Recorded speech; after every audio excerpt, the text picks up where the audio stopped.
Hello नमस्कार छात्रों, आप सभी का एमपीएम ऑनलाइन सेंटर में स्वागत है। हम सभी लोग अध्याय द प्रकाश का अपवर्तन समतुल्य प्रश्नों पे भाग 2 के बारे में आज पढ़ेंगे। जिन छात्रों ने अभी तक चैनल को सब्सक्राइब नहीं किया वो सभी छात्र चैनल को सब्सक्राइब कर लेंगे। तो आज का हमारा टॉपिक है हमारा आज का एब्सोल्यूट रिफ्रैक्टिव इंडेक्स, निरपेक्ष अपवर्तनांक के बारे में हम सभी लोग पढ़ेंगे। ठीक है, तो निरपेक्ष अपवर्तनांक ठीक इंडेक्स होता क्या है, यहाँ पे देख सकते हैं आप, लिखा हुआ प्रकाश का अपवर्तन निर्वात से किसी अन्य माध्यम में होता है तब क्या होता है। आपको हमने बताया है आपतन कोण आई तथा अपवर्तन कोण आर का जो रेशियो होता है इन दोनों का, ठीक है, उससे उस माध्यम के निरपेक्ष अपवर्तनांक कहते हैं। ओके, इसे काहे से प्रदर्शित करते हैं, इसे जो है एन से प्रदर्शित किया जाता है। ओके, तो यहाँ पे रिलेशन दे रखा है, ठीक, इस रिलेशन के बारे में पढ़ते हैं। रिलेशन आपका दिया हुआ है प्रकाश का अपवर्तनांक का प्रकाश की चाल से संबंध।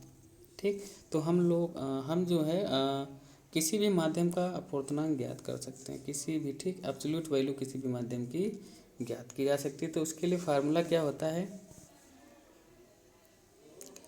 यहाँ पे निर्वात कर लेंगे सभी लोग। ठीक है, निर्वात में प्रकाश की चाल सी, माध्यम में प्रकाश की चाल v। ठीक, देखिएगा निर्वात में प्रकाश की चाल क्या होती है, आप सभी को पता है 3 × 10⁸ मीटर पर सेकेंड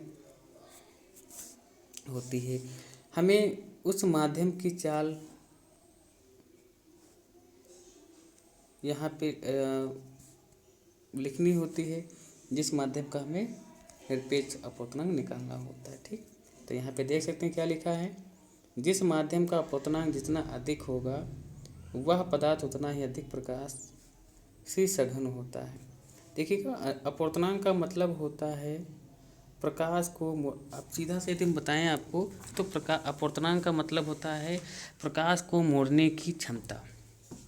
ठीक है, प्रकाश को मोड़ने की जो क्षमता होती है उसे हम अपवर्तनांक के ठीक इंडेक्स से प्रदर्शित करते हैं। जैसे आप देख सकते हैं यहाँ पे क्या लिखा हुआ है, जिस पदार्थ का अपवर्तनांक जितना अधिक होगा वह पदार्थ उतना ही अधिक प्रकाशीय सघन होगा। ठीक, तथा उस पदार्थ में प्रकाश की चाल उतनी ही कम होगी। अब यहाँ पे समझिएगा, जैसे अभी हमने बताया अपवर्तनांक का मतलब होता है प्रकाश को मोड़ने की क्षमता। ठीक है, तो ये मान लीजिए हमारे पास कांच है, क्या है, कांच है, हमारे पास कांच है। कांच कैसा है, सघन माध्यम है, सघन माध्यम है। कोई प्रकाश की किरण वायु से आ रही, वायु कैसा माध्यम है, विरल माध्यम है। तो अभी आपको पता है हमने कि निर्वात या वायु निर्वात में प्रकाश की चाल कितनी होती है, 3 × 10⁸ मीटर पर सेकेंड। कांच में जो प्रकाश की चाल है वो समथिंग 2.5 × 10⁸ मीटर पर सेकेंड के समथिंग हो जाती है। ठीक है, तो आप देख पा रहे हैं यहाँ पे प्रकाश की चाल क्या हो गई, कम हो गई। ठीक, क्यों ऐसा हो रहा, क्योंकि ये सघन माध्यम में प्रकाश की चाल क्या हो जाती है, कम हो जाती है। ऐसा क्यों हो रहा है, ऐसा इसलिए हो रहा है कि ये जो आ रही आपकी जो आपतित प्रकाश की किरण है, जो आपतित किरण है वह, ये आपका अभिलंब है, वह क्या होता है, अभिलंब की ओर झुक जाती है। वह क्या हो जाती है, अभिलंब की ओर वह अभिलंब की ओर झुक जाती है। ठीक, तो जितना सघन माध्यम होगा उतना ही आपतित किरण जो है, जो आपकी अपवर्तित किरण है वह उतना ही अभिलंब की ओर झुक जाएगी। ठीक, समझ में आ गया। तो ये फार्मूला आपको लर्न रखना है। ओके, तो इस फार्मूले से हम जो है किसी भी माध्यम का अपवर्तनांक ज्ञात कर सकते हैं। ठीक है, ओके। कल की क्लास में हम सभी लोगों ने देखा था रिफ्रैक्शन के बारे में, हमने एग्जाम्पल पढ़े थे प्रकाश के अपवर्तन का। तो यहाँ पे भी एक उसका एग्जाम्पल दिया हुआ, virtual image observe by the refraction. ठीक है, तो इसमें क्या होता है, आपने देखा होगा जो एक्वेरियम होता है आपका, ठीक है, एक्चुअल पोजीशन ऑफ फिश यहाँ पे ठीक है। तो एक्वेरियम में जो फिश होती है, ठीक, मछली होती है, ठीक है, कांच से बना बॉक्स, उसके अंदर मछली है। तो इसमें हम क्या देखते हैं, ये हमें जो है पानी में थोड़ा अपने इसका जो ये एक्चुअल पोजीशन, यानी कि जो इसकी जो मेन जो फिक्स जो इसकी स्थिति है वो यहाँ पर है। लेकिन जब हम इसे देखते हैं अपनी आँखों के द्वारा, तो इमेज सीन बाई आई, तो हमें उसका फिगर यहाँ पे दिखाई देता है। ऐसा होता क्यों है, आपको बताया है, प्रकाश के अपवर्तन के कारण ऐसा होता है। क्यों? क्योंकि यहाँ पे लिखा हुआ इनकमिंग लाइट रेज, ये जो प्रकाश की किरण आ रही है, ठीक है, तो इसमें क्या होता है, ये विरल माध्यम है, रेयर मीडियम है। कैसा मीडियम है? रेयर मीडियम है।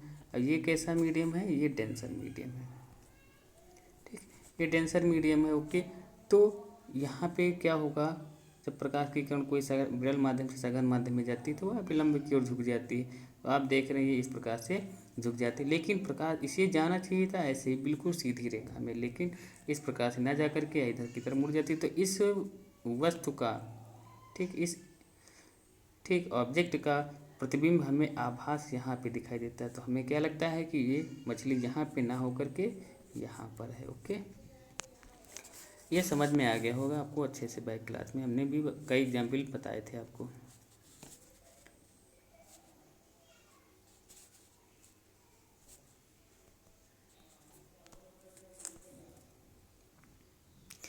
नेक्स्ट हमारा टॉपिक है क्रिटिकल एंगल।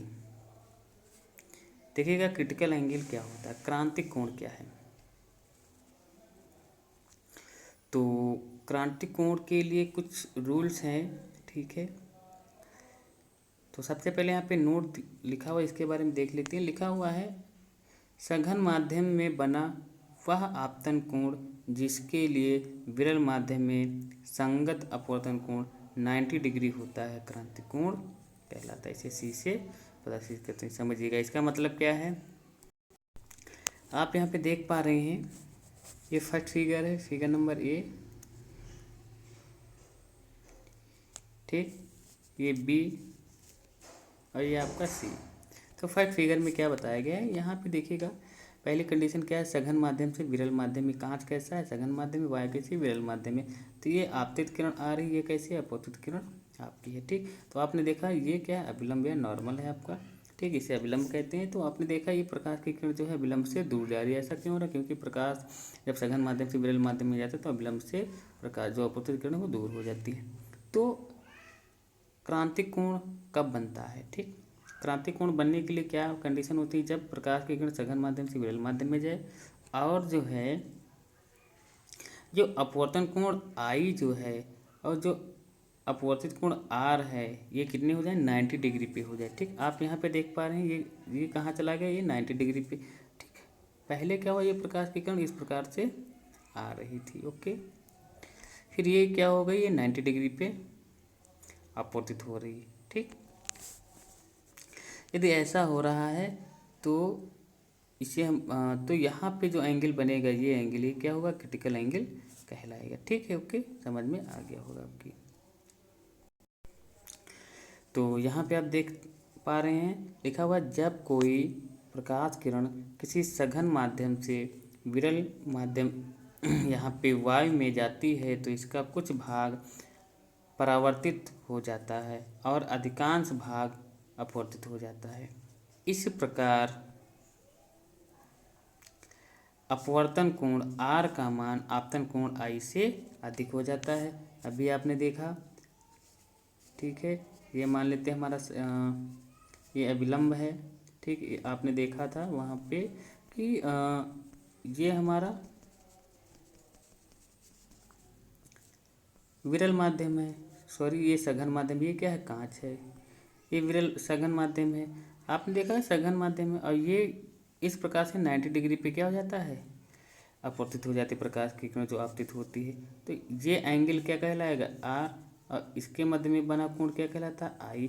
तो यहाँ पे क्या लिखा हुआ है, इस प्रकार अपवर्तन कोण आर का मान, ये आर का मान जो है आपतन कोण आई से अधिक हो जाता है, ओके। ऐसा क्यों होता है?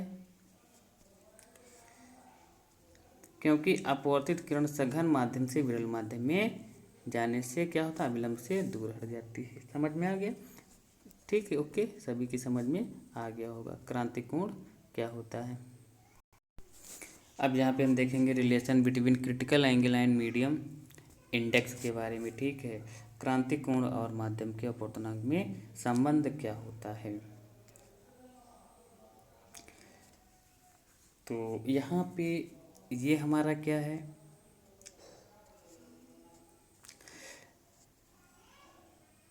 अपवर्तनांक के बारे में पढ़ेंगे। देखिए यहाँ पे लिखा है यदि विरल माध्यम को ए मान लेते हैं, ठीक, विरल माध्यम को हमने क्या मान लिया, ए, तथा सघन माध्यम को हमने बी मान लेते हैं, तो स्नेल का नियम आपने पढ़ा था। स्नेल्स रूल क्या कहता है, स्नेल्स रूल कहता है sine i equal to sine i upon sine r. ठीक है, sine i upon sine r. Okay, ये क्या है, स्नेल का नियम है।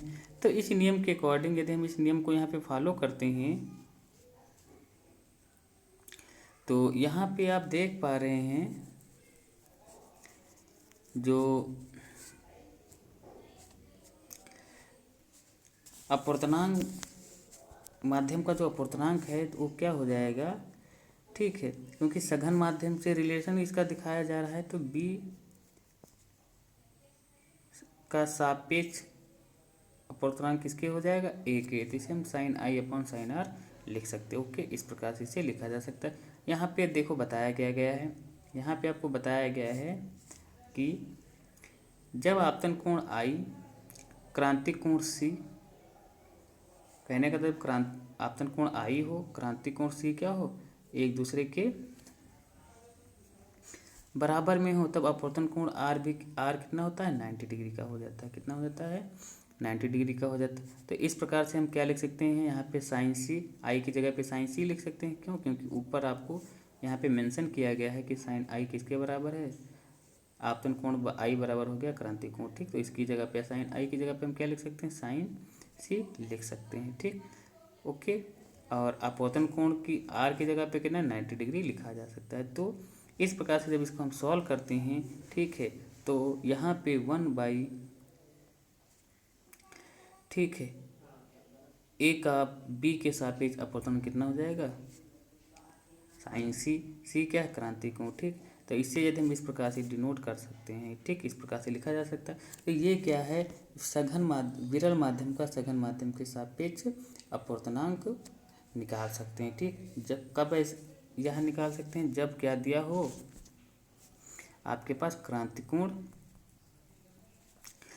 कोण दे रखा हो, तब आप इस फार्मूले का यूज करेंगे। ये रिलेशन किसके मध्य में है, अपवर्तनांक और क्रांति कोण के मध्य में है। ठीक, आपकी समझ में आ गया होगा। नेक्स्ट पॉइंट देखते हैं।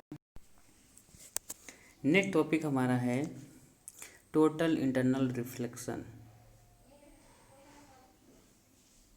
पूर्ण आंतरिक परावर्तन।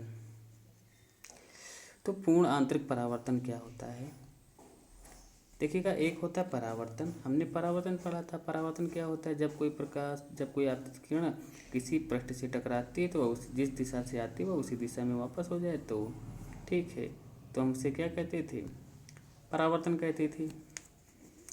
अब पूर्ण आंतरिक परावर्तन क्या होता है, ठीक है, तो यहाँ पे जैसे आपने देखा होगा हीरे का चमकना, ठीक है, हीरे का चमकना, या जो रेगिस्तान में जो मरीचिका बनती, ठीक है, तो ये सभी क्या हैं, या जो आपके ऑप्टिक फाइबर्स होती हैं, ठीक, इन सभी में इनका यूज किया जाता है।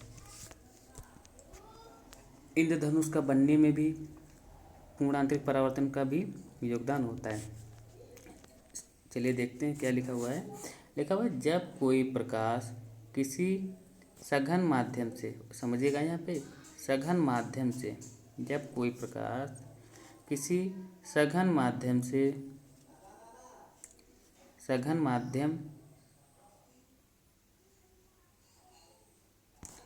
जब कोई प्रकाश किरण सघन माध्यम से विरल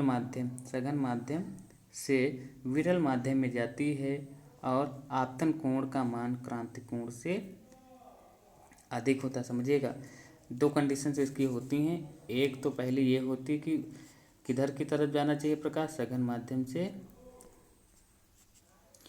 माध्यम से विरल माध्यम की तरफ। दूसरा क्या होना चाहिए, जो क्रांतिक कोण का मान जो है, जो आपतन कोण जो आई है उसका मान ज़्यादा होना चाहिए क्रांतिक कोण सी से। ओके, यदि दो कंडीशंस आपके पास ये फॉलो कर रहा है तो क्या होगा, तो प्रकाश का वहाँ पे पूर्ण आंतरिक परावर्तन होगा। आपतन कोण का मान क्रांतिक कोण से अधिक हो जाता है तो विरल माध्यम में प्रकाश किरण का अपवर्तन नहीं हो पाता। अपवर्तन का मतलब प्रकाश दूसरे माध्यम में नहीं जा पाती, बल्कि संपूर्ण प्रकाश परावर्तित होकर सघन माध्यम में ही वापस लौट जाता है। इस प्रकार के परावर्तन को क्या कहते हैं, टोटल इंटरनल रिफ्लेक्शन कहा जाता है, पूर्ण आंतरिक परावर्तन कहते हैं। क्लियर है। यहाँ पे देखिए कंडीशंस मेंशन की गई हैं, ठीक है, कंडीशंस, तो यहाँ पे कंडीशंस लिखी हुई हैं, आप देख पा रहे हैं। पहली कंडीशन इसकी क्या है, ठीक है, TIR टोटल इंटरनल रिफ्लेक्शन। पहला है प्रकाश का गमन कहाँ से होना चाहिए, सघन माध्यम से विरल माध्यम में होना चाहिए। ओके, पहली कंडीशन। सेकंड कंडीशन क्या है, सघन माध्यम में आपतन कोण का मान जो है विरल माध्यम के सापेक्ष सघन माध्यम के क्रांतिक कोण से अधिक होना चाहिए। सिंपल सा आप ये समझिएगा, जो आई का मान है, ठीक है, वो ज़्यादा होना चाहिए, यानी कि आपतन कोण आई का मान जो है क्रांतिक कोण सी से ज़्यादा होना चाहिए। ठीक, तो ये था टोटल इंटरनल रिफ्लेक्शन, पूर्ण आंतरिक परावर्तन। इसके बहुत से अनुप्रयोग एप्लीकेशंस हैं जो क्वेश्चन पेपर में पूछे जाते हैं, उन सभी को हम एक एक करके डिस्कस करेंगे। ठीक है, और जिन छात्रों ने अभी तक चैनल को लाइक शेयर नहीं किया है और सब्सक्राइब नहीं किया, वो सभी छात्र चैनल को सब्सक्राइब कर लेंगे। आप यहाँ पे देख पा रहे हैं, फिगर में दिखाया गया है कि ये हमारा कैसा माध्यम है, सघन माध्यम है, ये सघन माध्यम है, ये विरल माध्यम था। तो जब कोई प्रकाश की किरण सघन माध्यम से विरल माध्यम में जाती है तो यहाँ पे क्या होता है, ये जो आपतित किरण है वो सघन माध्यम में ही परावर्तित हो जाती है। ठीक है, यहाँ पे अपवर्तन नहीं होता है। ठीक, समझ रहे हैं। ओके,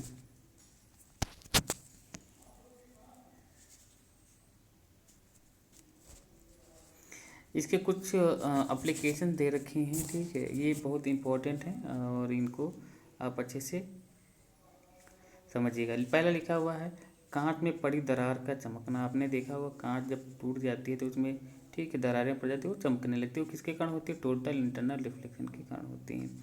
पेपर वेट में वायु के बुलबुले का चमकना, हीरे का अत्यधिक चमकदार दिखाई देना। हीरे का चमकना भी किसके ऊपर निर्भर करता है, पूर्ण आंतरिक परावर्तन के ऊपर निर्भर करता है। ये एप्लीकेशंस इसके हैं।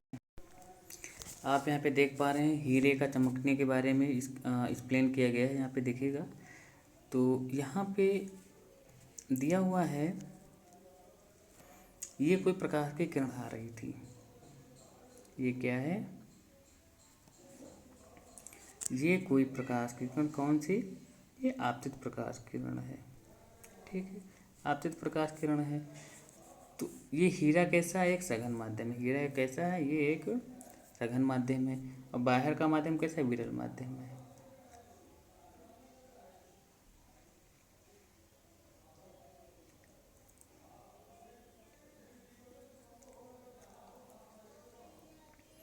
ठीक, यह हम यहाँ से देख सकते हैं कि ये प्रकाश की किरण किस माध्यम में आ रही है, सघन माध्यम से। ठीक, तो यदि ये सघन माध्यम से आ रही थी तो इसे बाहर हमें भेजना था विरल माध्यम में।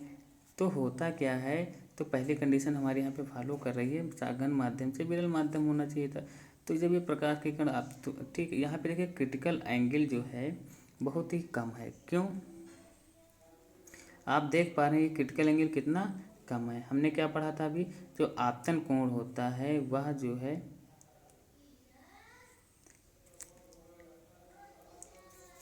ऐसा क्यों, क्योंकि आप देख सकते हैं ये क्या है, आपका आपतन कोण है। ठीक, आपतन कोण आपका, ये आपतन कोण क्या है, आई ज़्यादा है, क्रिटिकल एंगल सी से।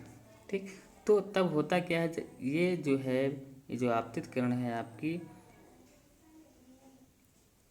डायमंड की सतह से टकराने के बाद पुनः उसी के आंतरिक तरफ जो है लौट जाती है और इस प्रकार से इसके अंदर टकराती रहती है। ठीक, जिससे कि क्या होता है, हीरा हमें चमकता हुआ दिखाई देता है। ठीक, तो यहाँ पे ये समझ में आ गया होगा। ओके, यहाँ पे क्या हो रहा है, टोटल रिफ्लेक्शन हो रहा है, पूर्ण परावर्तन हो रहा है। ठीक है, पूरा परावर्तन यानी प्रकाश की इधर से और इधर की तरफ, लेकिन फिर ये यहाँ पे टकराई। ठीक, फिर ये टकराने के बाद फिर क्या हो, इधर की तरफ मुड़ गई। अब फिर यहाँ पे टकराने के बाद फिर ऐसे रिफ्लेक्ट मान लेते फिर यहाँ पे टकराएगी, तो टकराने के बाद फिर ये इधर की तरफ मुड़ जाएगी। तो यह इस प्रकार से इस हीरे के अंदर क्या करती रहती है, गति करती रहती है, जिससे कि हीरा हमें कैसा दिखाई देता है, चमकदार दिखाई देता है। ओके,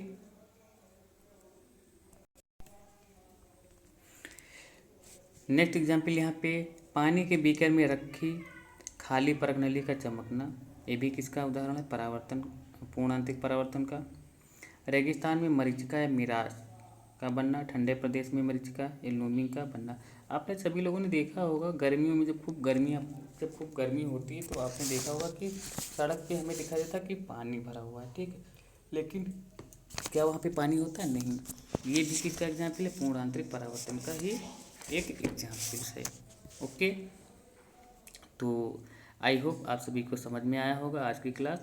तो कल का टॉपिक हमारा रहेगा प्रिज्म के बारे में हम कल पढ़ेंगे। आज की क्लास को यहीं पे समाप्त करते हैं, और जिन छात्रों ने चैनल को सब्सक्राइब नहीं किया वो सभी छात्र चैनल को सब्सक्राइब कर लेंगे। ओके, आपसे बार बार बोलना पड़ता है। ठीक है, अब वीडियो को ज़्यादा से ज़्यादा अपने दोस्तों के पास शेयर कर दिया करें, जिससे कि उन्हें भी नॉलेज की प्राप्ति हो सके। ठीक, और ये हमारे सब हैंड राइटिंग नोट्स हैं। ठीक, आपको ऐसे ही अपनी कॉपी पे लिख लेना है। ठीक है, okay, thank you, have nice day.